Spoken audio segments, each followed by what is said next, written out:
महाराज जी, क्या किसी को क्षमा करना चाहिए? कभी कभी क्षमा करने से अपराधी की हिम्मत बढ़ जाती है। तो तुम्हारी क्षमा उसके लिए सांप से भी बढ़कर दंडनीय हो जाएगी। उमा क्षमा सापो ते भारी, अपने कर्म जाय अपकारी। यदि आप दंड दोगे तो कानून में आप अपराधी साबित हो जाओगे। हाँ, मतलब हमारा कहने का अर्थ ये है कि जैसे हमने किसी को क्षमा करा तो उसकी हिम्मत बढ़ती है। नहीं बढ़ेगी, उसकी हिम्मत बढ़ा के ऐसी जगह ले जाएगी कि इतनी ऊंचाई से गिराएगी कि हाथ पैर टूट जाएंगे, उसकी किसी काम का नहीं रहेगा।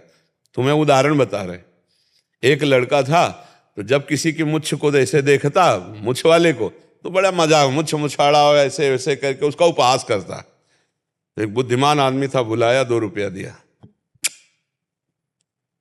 अब एक आर्मी का आदमी ऐसे जा रहा था, वो 2 रुपया पाए, बड़े उलग से फिर उसका मार थप्पड़, 3-4 थप्पड़ मार, दोबारा उस रोड में खड़े होकर ये मजाक करना बंद कर दिया।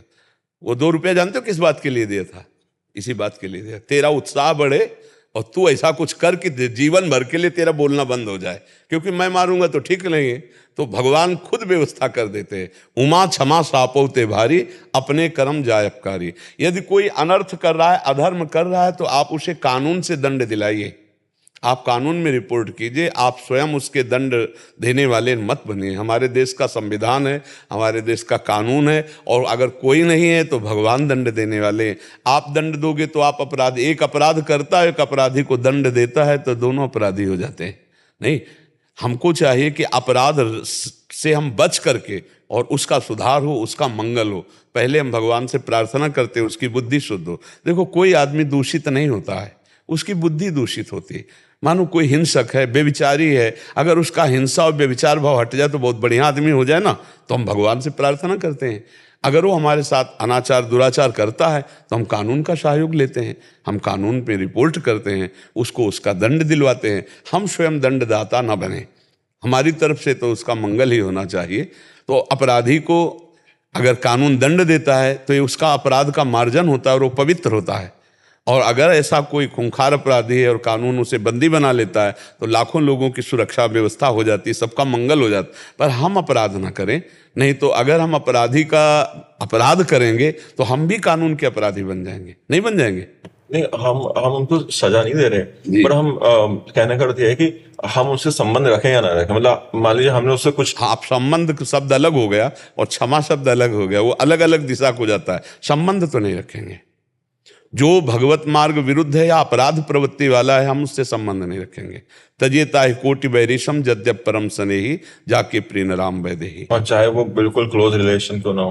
हाँ, क्यों? तजो पिता प्रहलाद, आगे में इसी के बोला, तजो पिता प्रहलाद विभीषण बंधु भरत महतारी, गुरुबल तजो कंत ब्रज बनितन भेमुद मंगलकारी। सब मंगल भवन प्रभु का भजन करके सबका मंगल करने वाले महापुरुष बन गए। समझ रहे? चाहे जितना क्लोज हो, अगर अधर्माचरण करते हो तो हम आपको नहीं मानते। प्रहलाद जी साष्टांग पिता को प्रणाम करते थे, लेकिन जब भगवान का विरोध किया तो दैत्यराज कह के बात की, पिताश्री कह के बात नहीं की, दैत्यराज कह के बात की। पैर छू करके बात करते थे, भरत जी माता कह के की। और जब राम जी को 14 वर्ष का वनवास दिया तो पापिनी कह के बात किया। पापिनी, मेरे को लक्ष्य बनाकर मेरे प्रभु को 14 वर्ष का वनवास, आज के बाद कभी मां नहीं कहूंगा, कभी तुम्हारा चेहरा नहीं देखूंगा। ऐसे तो चाहे जितना क्लोज संबंध हो, जो अगर दुष्ट है, अपराधी है, तो हमारा कोई नहीं है, ऐसा भाव रखना चाहिए। महाराज जी, किन्हीं किन्हीं परिस्थितियों में आप सहने को भी बोलते हैं कि उस समय सही है, थोड़ा वेट कीजिए, सामने वाला बदल सकता है। एक सीमा तक, एक सीमा तक जहां तक सहन करना है। मान लो पिता है, हमारे पोषण का अधिकार हो, अगर हमारा शोषण कर रहा है, अनाचार दुराचार कर रहा है, तो उसको कानून के द्वारा दंड दिलाइए। वो पिता नहीं, वो राक्षस है, उसको बंदी बनवाइए। समझ पा रहे हैं आप?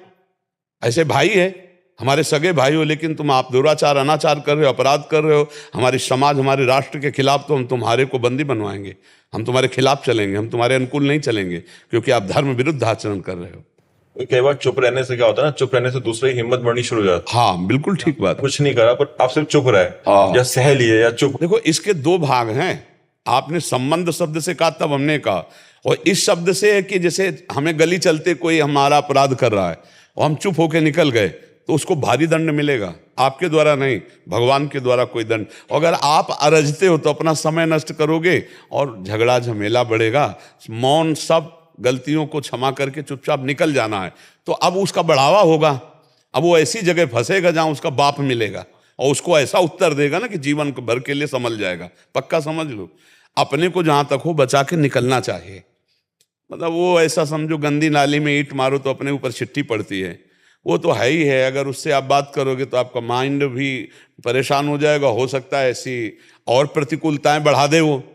एक तो मान लो पॉइंट है कि हम नहीं बोलेंगे तो वो बढ़ जाएगा, और एक पॉइंट है कि आप बोलोगे तो और आतंक मचा सकता है, फिर आपका जीवन संकट में पड़ सकता है, फिर समस्या में। इसलिए चुप हो निकल जाओ, उसके लड़ने वाला कोई मिल जाएगा, उससे बड़ा कोई उससे मिल जाएगा जो उसका उत्तर दे देगा। ऐसा नहीं कि संसार में कोई ना बोले तो बढ़ता ही चला जाएगा, अपने आप मिट जाएगा। भैया यहाँ कितने, आप बताओ कौन बढ़ के कितना बढ़ा, सब मिट्टी में मिल गए। जितना बढ़ने की कोशिश की मिट्टी में मिल गए, खंडहर पड़े। तो ऐसा नहीं है, अधर्माचरण करने वाला उसका कर्म ही उसको नष्ट कर देता है। और क्यों, क्या पाप का घड़ा भी सबका अलग अलग साइज का होता है? नहीं, एक लिमिट होती है। एक लिमिट का मतलब होती है, जैसे आप छोटे मोटे पाप कर रहे हो और आपका पुण्य बहुत है, तो आपका पुण्य आपको बचाता रहेगा और वो पाप कर्म जमा होता रहेगा, तब तक आप खूब फलते फूलते रहोगे। और जिस दिन वो पुण्य कर्म नष्ट हुआ और ये पाप कर्म, वो पूर्व का पाप कर्म तो ब्लास्ट हो जाएगा, एकदम नष्ट हो, एकदम हर जगह गिरता गिरता गिरता एकदम नष्ट हो जाएगा। आप बड़ी ऊंचाई से देख लो दृष्टि डाल करके, तो उसमें थोड़ी कि इनका घड़ा 5 लीटर वाला है, उनका 10 लीटर तो उसमें सुकृत होते हैं। मान लो पूर्व में उसने पुण्य किया है, अब वो गलत मार्ग में चल दिया तो पुण्य उसका सहयोग करेंगे ना, गलत मार्ग में सहयोग करेंगे। वो गलत करते हुए भी बहुत सुखी और अच्छा दिखाई देगा जब तक उसका पुण्य चल रहा। जहां पुण्य खत्म हुआ तो बोले अब पाप का घड़ा भर गया, क्योंकि पाप ही पाप रह गए, अब तो दुर्गति भोगनी। और कोई कोई पुण्यात्मा दुख भोगते पाए जाते हैं कि बहुत अच्छे चल रहे हैं, धर्म में चल रहे हैं, एक एक कदम सही चल रहे हैं, लेकिन हर कदम उनका दुखमय हो रहा है, क्योंकि उनका पाप का क्रम चल रहा है। अब वो पाप नष्ट हो रहा है और पुण्य जमा हो रहा है, और जहां उनका पाप नष्ट होता है प्रकाशित हो जाएंगे, और जहां उनका पुण्य नष्ट होता है वो नष्ट हो जाएंगे। पाप कर्म करने वाला जैसे दुर्योधन थे, तो कितना बड़े, पूरा हस्तिनापुर इंद्रप्रस्थ सब अपने कब्जे में कर लिया। पांडवों को 12 वर्ष का वनवास, 1 वर्ष का अज्ञातवास, पर परिणाम क्या हुआ? काट के फेंक दिए गए। सिंहासन पर तो युधिष्ठिर जी बैठे ना। तो हमें परिणाम पर दृष्टि रखनी है। सत्य चलने वाला थोड़ा दुखी हो सकता है, लेकिन परिणाम उसका बहुत अच्छा होगा।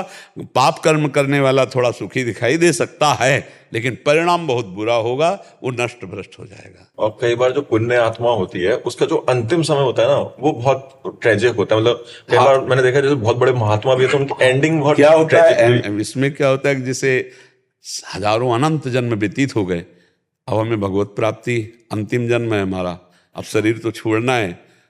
हो सकता है कीड़े भी पड़ जाएं, हो सकता है सड़न भी पैदा हो जाए, क्योंकि अब जाना, अब जाते जाते सब हिसाब किताब बराबर, अब जाके भगवान। और कितने ऐसे पापी देखे जाते हैं कि 1 सेकंड में शरीर छूटा और कोई परेशानी नहीं, चले गए, क्योंकि उनकी लंबी यात्रा है, फिर आएंगे, फिर जन्मेंगे, फिर मरेंगे, और उनका आखिरी जन्म। ऐसा सैकड़ों महात्माओं को देखा गया कि मतलब अंतिम जो बहुत ही मतलब बहुत ही, कि जो आप संसारी आदमी के भी नहीं देखेंगे ऐसी शरीर की स्थिति, पर उनका आखिरी जन्म है। अनंत जन्मों का हिसाब किताब बराबर करके वो भगवान के धाम जा रहे हैं, क्योंकि शरीर तो छूटेगा ही, और छूटते छूटते सब हिसाब किताब हो गए और भगवान को प्राप्त हो गए।